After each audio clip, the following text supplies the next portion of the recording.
पहले हमास, फिर हिजबुल्लाह, इसके बाद हूथी और अब इजराइल से भिड़ने के लिए लेबनान पहुंच चुकी है बेहद खतरनाक और एलीट फोर्स इमाम हुसैन ब्रिगेड।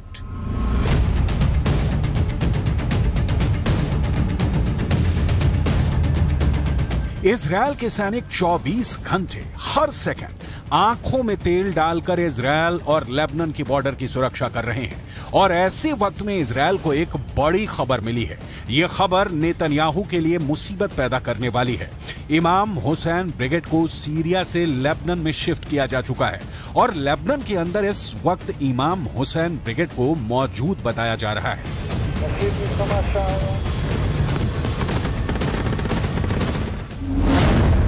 यह दावा इजराइल डिफेंस फोर्स के अरबी भाषा के प्रवक्ता अविचाई अद्राई ने एक ट्वीट के जरिए दी है। ट्वीट में लिखा गया है कि हाल के हफ्तों में इजराइल के खिलाफ हिजबुल्लाह के बुरी तरह से फेल होने के बाद अब इमाम हुसैन ब्रिगेड सीरिया से लेबनान आ गई है और इसका लीडर जुल्फिकार है। इमाम हुसैन ब्रिगेड को भी ईरान फंड करता है और दावा यह किया जाता है कि यह इमाम हुसैन ब्रिगेड ईरान के सबसे ताकतवर सेना इस्लामिक रिवॉल्यूशनरी गार्ड को रिपोर्ट करती है। इमाम हुसैन ब्रिगेड का सीधे लेबनान में पहुंचना गुरुवार को लेबनान से एक बार में लगातार 19 हमले और फिर शुक्रवार को हिजबुल्लाह के चीफ नसरुल्लाह की फायर ब्रांड स्पीच से साफ है कि मिडिल ईस्ट में अमेरिका और इजराइल के लिए खतरा बढ़ गया है।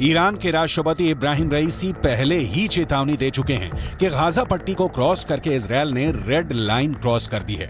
अगर गाजा पर ग्राउंड ऑपरेशन के दौरान हमास, फिलिस्तीन और हिजबुल्लाह ने एक साथ इजराइल पर हमला किया तो इनको रोकना इजराइल के लिए बहुत बड़ा चैलेंज बन जाएगा।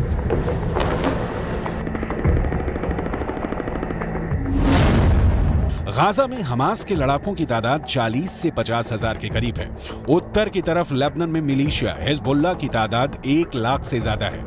इनके सामने इजराइल में एक्टिव और रिजर्व फोर्स मिलाकर 6 लाख से ज्यादा सैनिक हैं। ये आंकड़े बताते हैं कि इजराइल के पास 4 गुना ताकत है।